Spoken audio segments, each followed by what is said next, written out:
Hello and welcome to Dubai Trains and welcome to another layout update video. It's been a while since I've done one of these, so there's a few things I want to talk about. I want to talk about this coal trestle in this scene, how I built that. We'll talk a little bit about reefers. That's where we left off, I think, more or less in the last update video. And I want to say just a few things here about this bridge build, river creek scene, something along those lines that we're building. And we're going to end the video with a standard that I've implemented on my railroad with 3 different aspects of rolling stock to get all that rolling and working well together. So let's just start right here. So I see we got some bridges that we got to put in here, some girder bridges. I already built those and I want to just have some fun. They're a little bit offset. They're going to be something like this.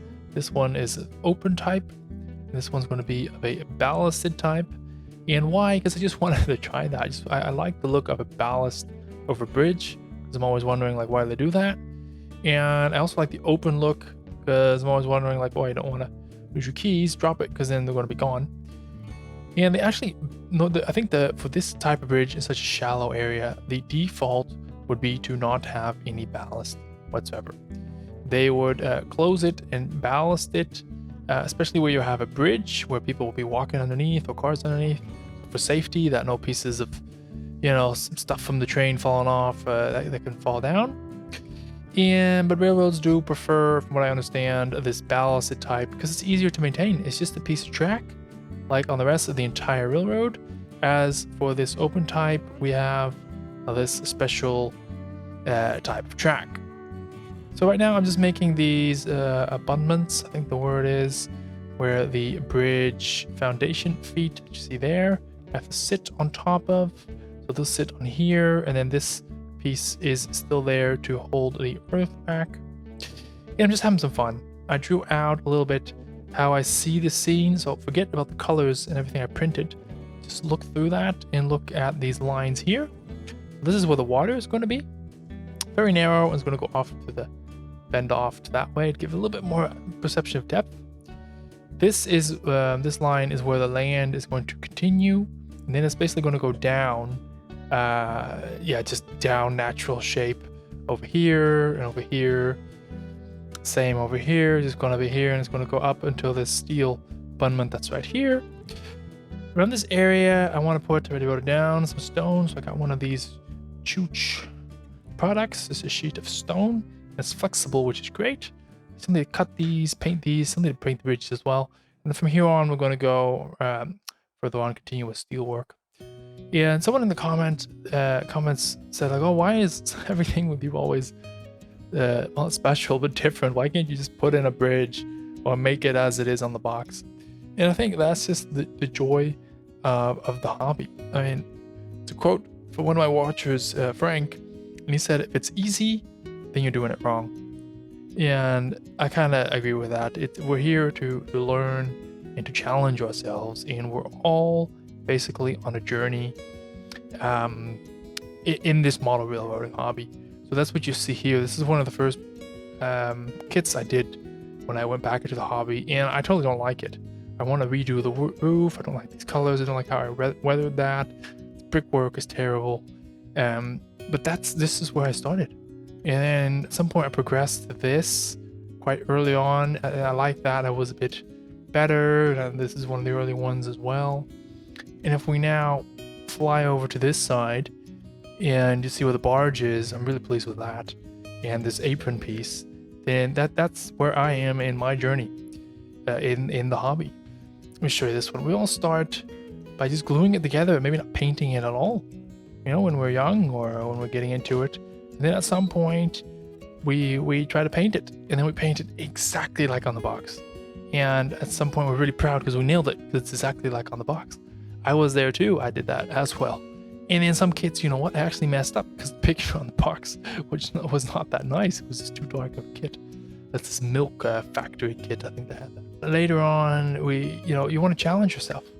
So you get more difficult kits, like this City Classics kit.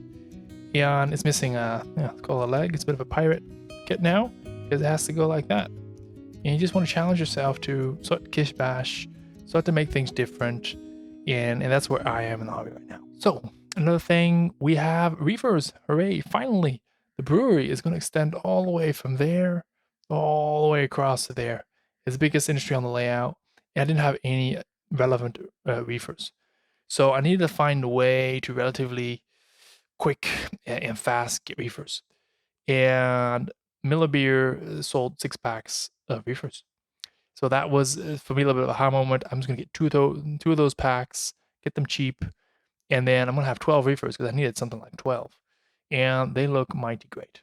Now this is also a little bit what a compromise comes in because it says here on the pack, Milwaukee beer, and we are in Chicago, and Chicago is not Milwaukee, but that will just have to do because I'm proto freelancing it, so that's just the compromise we live with. Now, like I said, we have 2 packs. Each pack came with 3 of these cars with a logo, like a logo car, and 3 without the logo. But because I have 2 packs, the numbers are double. And you can see it, for example, here. The number is 98185. But I actually made that one because originally it was 93185. So I just filled in the 3, made it into an 8, and hooray, I have another number boxcar. Just as easy as that, and no one will notice it. So let's finally come to this coal trestle scene. This took me a while to build, admittedly, because the scene is actually not about the coal trestle. It's more about how are we going to fill this in, how are we going to make it all work. So before I could even start building the trestle and positioning it, I needed to build the structure. Ideally, I would have built the road first, so even build the road before I can build the structure, before I can build the silly trestle. But I'm just gonna wing it. This is the thickness of the road, the thickness of the sidewalk, and that's necessary because then I know how much to chop off the floor. And let me just position it a little bit correct. No, it's actually almost correct. Right there. So now that we have that, the original black line for the track was going to run into the structure. That's fine. It was just a suggestion of how the scenery should be. So I'm just going to make the track a little bit more inward. Fine. And just barely miss the structure. That's also great. I like that when the railroad just barely passes infrastructure. So I also got my NMRA gauge out. Now let's just test it. I mean, you can gauge everything, but we know these are the cars. And I have the switchers. So, So when I finally position it, I will definitely take this out and just run it by and make sure there's a couple of mil of clearance. That's more than enough. Before I could do that, also I had to level it. Now, this section of the layout was actually designed in the right height, specifically for the coal trestle. But there's a lot of different tolerances because the height of this was supposed to be the exact same height as the barge, but lo and behold, it isn't. It actually slopes down a few mil. So I think that's the intolerance in the different kit builds and different runs of production that they did with Walthers. Here we made a different mistake because you just cannot account for everything. That it is actually the correct height, but that's if you want to layer track with the ties on the trestle, but you don't. You want to take the ties off. So that basically means that you need to raise this a little bit. So that's why I've been fiddling around here with cardboard, and I just used the cork just because it's the exact same height as the cork on here. That's convenient. And I use this time to also draw and plan and sketch this area a little bit. So I got, remember that box that you saw earlier, the kit? This is the floor print. I actually originally wanted to place that somewhere here. So I just take this out, just give a little bit of an idea of how big things are. That's the thing. Sometimes you see it on the box, you think, oh, this is going to fit here, but it doesn't fit at all. There's going to be a structure here. It's not going to be that kit. I already ordered a different structure. This is a bit too formal for a coal dealer, for my taste. But let's just put this here for now. It's going to be some kind of road because you need to enter the scene. And here is an example of some things look small in the box, but when you have it, it actually looks quite big. And out of these coal conveyor belts, they still need to be painted. There's something like this. And it actually is quite big. If you put it, you can't even rotate it in this direction, you're going to hit the building. So this will by default have to go somewhere here, and then where you're going to offload or load the trucks, that's going to be here. So that's also a reason why I got a smaller kit, because it's just, this takes up a lot of space. Do note that that last entryway, the one where a hopper can never deposit any coal, is going to be open, so you can go through to the back. And then we're just going to put the other guy on the back. Let me just put him there. So we can, this is really a big coal facility. Well, it's supposed to be, because we've got 1, 2, 3 cars. We have all these different bays. So this is, I'm modeling the summer. So in the summer, there was not that much demand for coal. There was demand for coal, but not that much, because it's summer, you don't need to heat your house that much. So some of them would have coal, and some of them would actually be used for aggregate. And I understand even dry produce, like wheat and grains and stuff like that. I don't know if I'm going to model the latter, but I'm going to do the coal, and I have some different types of ballast and rock and stone aggregate that I can put there. So that's that, but then here comes the big scene. So what are we going to do along the sides? Well, the kit came with these, I already chopped this half off. These abutments, I think it is a wooden wall. So I'm going to use that one right here. And then this, I'm just going to leave it open. I'm just going to let it go down again. And then maybe put one of the trees, some bushes, I don't know yet. But I want it to go down. I don't want to have this completely walled in everywhere, because it's just going to be too much. So this has to go all the way down.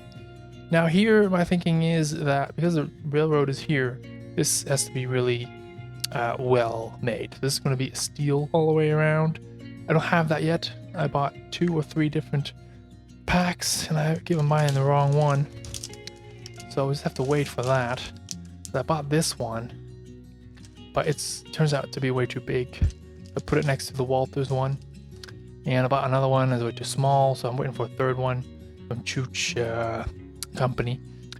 And the rest is up to how the coal dealer would do it. So he already has lumber coming in to make this trestle and to make that one right there. So this is going to be partially stone, partially a lumber wall as well, because we have a structure here, and I do want it to run over, but because we have a structure here in some places, we're going to have a little bit of trainer wall, just so the structure is safe from this, and then it was going to flow over here. Something like that. That's a whole mouthful, isn't it? But that just shows how much thinking and planning has to go into these. Let me put it right there. Has to go into these scenes. I mean, so that goes back to what I was, yapping on about earlier. You can build the thing that's on the kit, but it's just, at some point you just want to challenge yourself. And this was definitely a challenge. It's not finished yet, as you see. This is a bit of an update. What else is here? This polystyrene is here because I want to glue the kit on the trestle on the polystyrene just to give it a solid base. And then if I need to level it or something, it's going to be a little bit easier if it's on that. And if you look over here, then my strategy to slowly accumulate red boxcars is paying off. Look at that. So many red boxcars. I mean, I love that look, don't get me wrong. I just put this whole middle string. This is from the car float. But yeah, you saw the car float's there, so I had to put these cars somewhere. And it's going to be great. I still have more boxcars coming in. Slowly find good deals on the old interwebs. And I just buy them. Sometimes I need some parts and some pieces because I need to, make them all to my standard. And that's a nice segue into the next segment. All right, so time for a short intermezzo, and I want to talk a bit about getting your cars ready for proper operations and what you need for that and what's important. And what is important? Weight. You want to make sure your cars have the correct scaled weight. I'll link a video after this one on the correct scaled weights as per the NMRA recommendations, and I really find that works well. And this is the cheapest weight I can find, and literally is the cheapest. Even weights for adding to a rim of your car, they're way more expensive. So that's why I use nuts. Not very glamorous, but then again, no one's going to see it. Couplings, make sure they're all from the same brand at least. And in my case, 99% are all of this exact same type. This scale head, metal whisker, medium center shank, medium center set shank, sorry. And that will guarantee you, I don't want to say 100%, but 99.99% a good coupling, even when you're in corners and stuff like that to a certain degree. And third one is you want to make sure your wheels are decent. They don't have to be fancy. I saw these like Arrowhead wheels. They were like super expensive. Exact wheels okay. I was trying to get Intermountain, but Intermountain doesn't have this Code 88 wheel, so that's why you don't see it here. So anyway, I got these wheels, and why do you want steel wheels? Because the plastic ones, they just don't run nice. They get dirty really quickly, and they look terrible. And let me show you an example as well. They're not very durable, because here are some that I replaced. And let's look at this one. This is a beauty, ain't it? Just missing a chunk. That is nice, isn't it? So I replaced all these plastic wheels. And the weights for flat cars is a bit more tricky. These, you see the amount of weight you need, because these are just way too light as they are. And ideally you want to place the weights above the axles. In this case, I just got lazy.